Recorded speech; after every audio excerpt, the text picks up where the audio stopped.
What's going on, Assassins? It's Darkshard of the YouTube Assassin. And Dawn of Ragnarok has been out for almost a week for those of us who did not have early access. And there's a lot of controversy over this thing. Some people feel that with this expansion, that the game is going further and further away from the whole Assassin's Creed thing.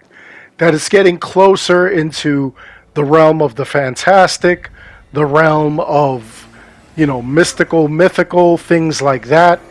And it's just getting worse. We're getting further and further away from the actual name of the series, which is Assassin's Creed. And people are looking at this and they're like, hey, listen, I'm not going to play this because it has nothing to do with Assassins. It has everything to do with mythical and mythology and stuff like that. You know what? Here's something that's really crazy about this expansion. You guys know how I feel about the bugs. You guys know how I feel about the game in general. I know there's going to be like a gabillion people saying, oh, but it was the best-selling Assassin's Creed ever. And you know what? I believe that's because you guys who are into it are only into it because of the Vikings. That's neither here nor there. But you know what? I do want to address the Vikings thing.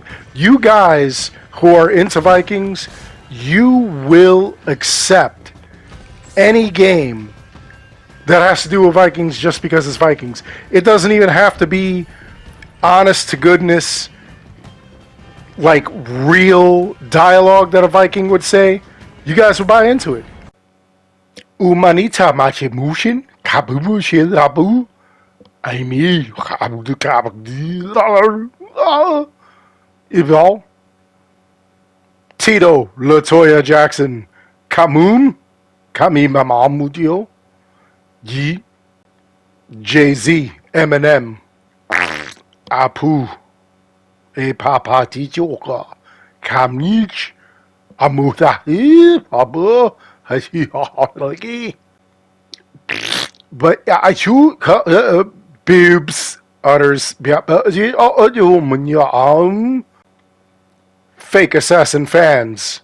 Milli. Abiyuba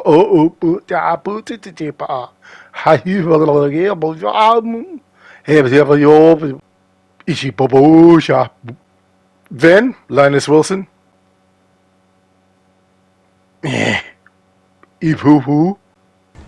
Yeah, that's literally what the defenders of this game sound like.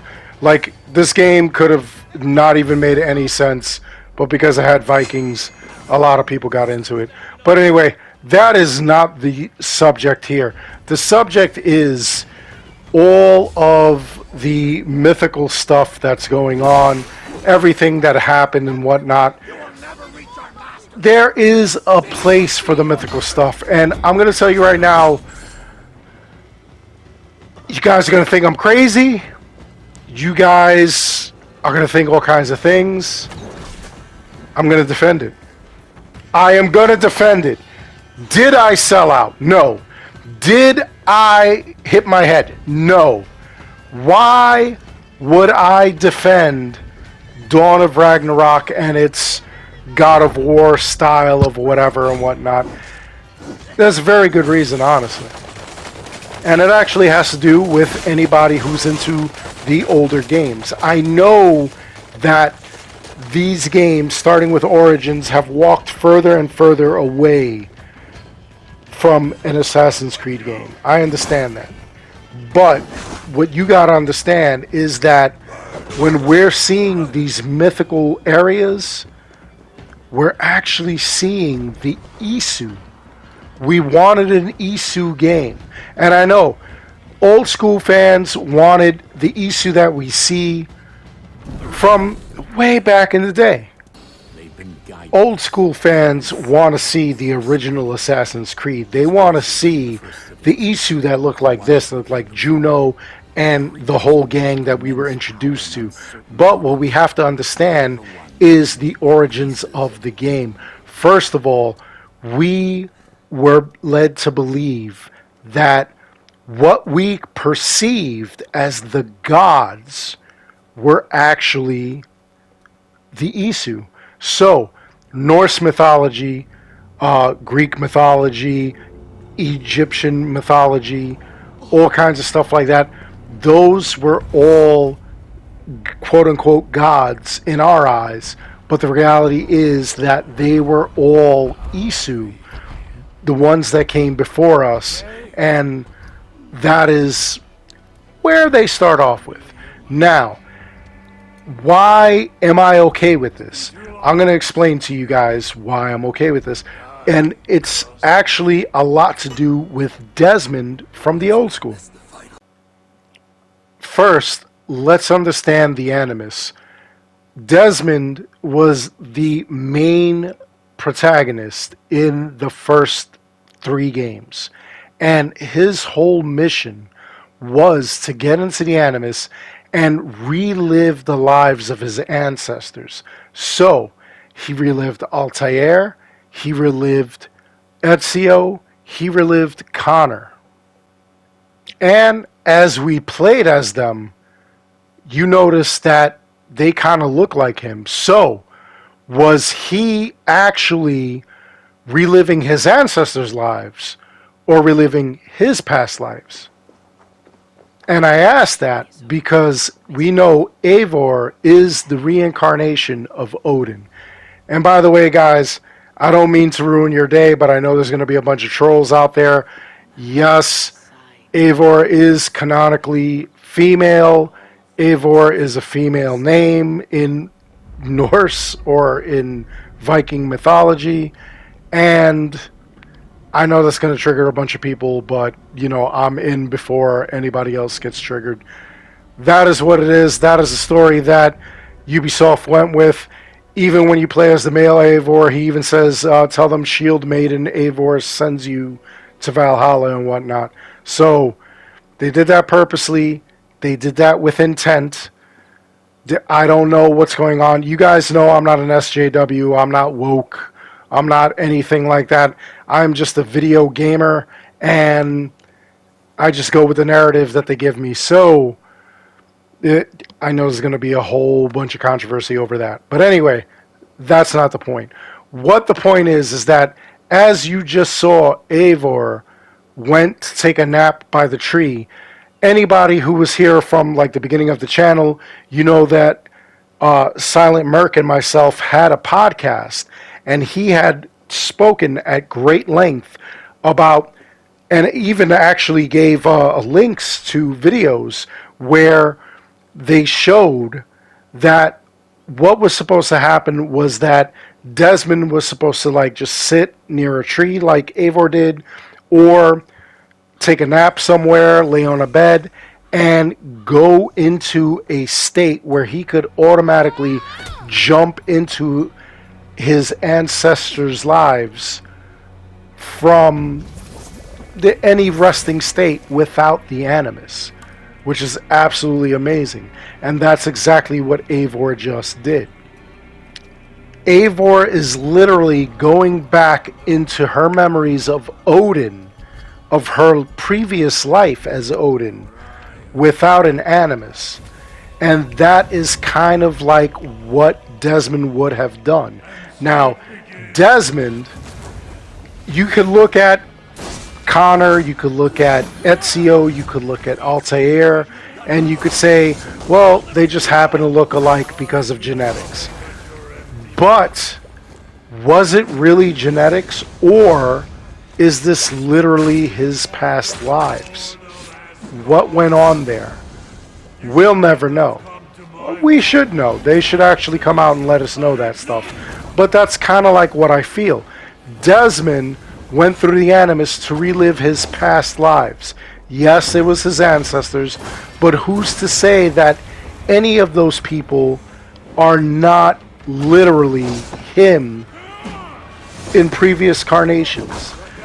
When we see Clay from Assassin's Creed 3, actually no, Assassin's Creed Brotherhood and Assassin's Creed Revelations, Clay is genetically attached to Desmond. Clay shares genetics with Desmond, and their connection is Ezio. But Clay looks nothing like Ezio. So, is that coincidence, or is that just their genetics? That's what we're looking into. So, what I feel like when we look at what's going on in Ragnarok, we're looking at Eivor going back in time. It's like an Animus within the Animus.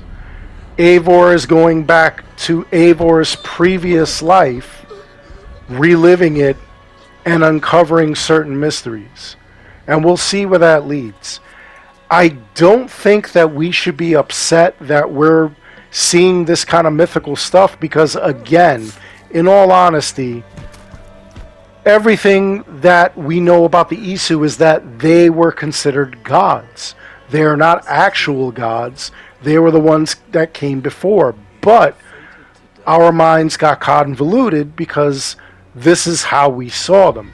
This is how our minds made them look, made them feel to us, and stuff like that. If you've played the games from the beginning, you know that there was an Adam and Eve sequence, which explained that Adam and Eve were not the first man and woman on Earth, and they didn't bite the apple of knowledge or anything like that. What happened was that they stole one of those orbs, which they considered the apple, because that's how we deal with it. You know, we try to humanize it. So there's a lot of different things that go on where we consider all these people gods, and that kind of makes sense. How could there be Greek gods, Egyptian gods, you know, all kinds of other gods and whatnot, and we have all these stories and everything like that, but then what? We all come together and you know, we consider it all myth. That's what the heart of the Assassin's Creed series is about. So, in all honesty, I can't blame them for doing Dawn of Ragnarok. I can't blame them for doing any of the other things where you go into the mythology of certain religions or certain sects, certain past, way past civilizations. That's what happens. We have to justify it. And it actually makes sense. So, I'm going to defend this the same way I defend Origins, where, you know, you battle the gods. In Origins, you deal with, you know, certain things. In Odyssey, keen-eyed fans will look at these games and point out the Isu aspects and even point out what they believe caused these quote-unquote mythical creatures, such as in Odyssey. In Odyssey, you fought a Minotaur, a Cyclops, Medusa, and a Sphinx, and you ended up with 4 apples of Eden, which are not apples of Eden. They were actually orbs that were from all these different Isu artifacts. So it's just a way convoluted thing. You got to understand, this is how they explain gods. We are not gods. They are not gods. We consider them gods because they could do amazing things, and this is how they explain it. It's the same way if you ever watch Ancient Aliens on like the History Channel and stuff like that. They talk about how like the pyramids were built by aliens, this was built by aliens, that may have built by aliens. You know, 2,000-3,000 year old buildings that were created with like lasers, and we didn't have that technology back then. This is the story that they're telling here. So honestly, when you play Dawn of Ragnarok, don't go into it and say, you know what, this is BS. They're going into like, you know, Norse mythology. They're going into the gods. It's whatever. Look at it from the perspective that it should have been looked at, which is they are not gods. They are Isu. This is an Isu area. And We're trying to figure out what happened to the Isu in this stage.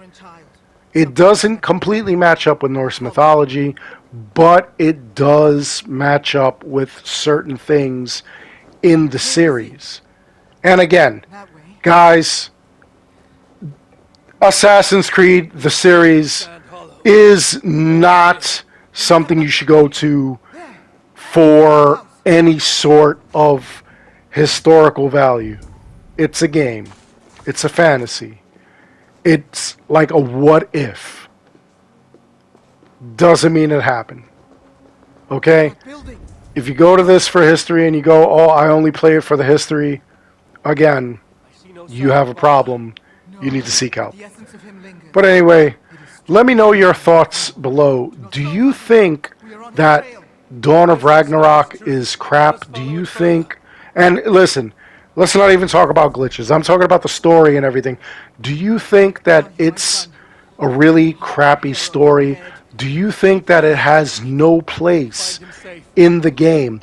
Do you think that it would have been better suited if they would have had Norse mythological names, but they would have looked more Isu?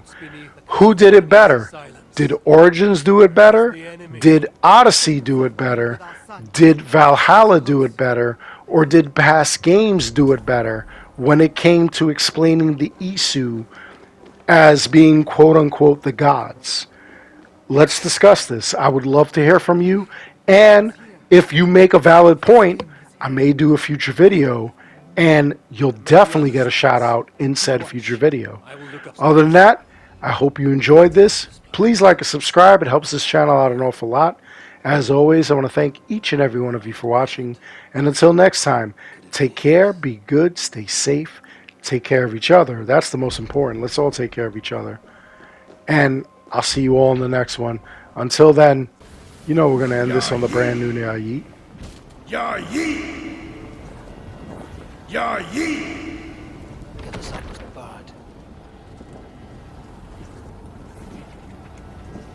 Ya Yeet!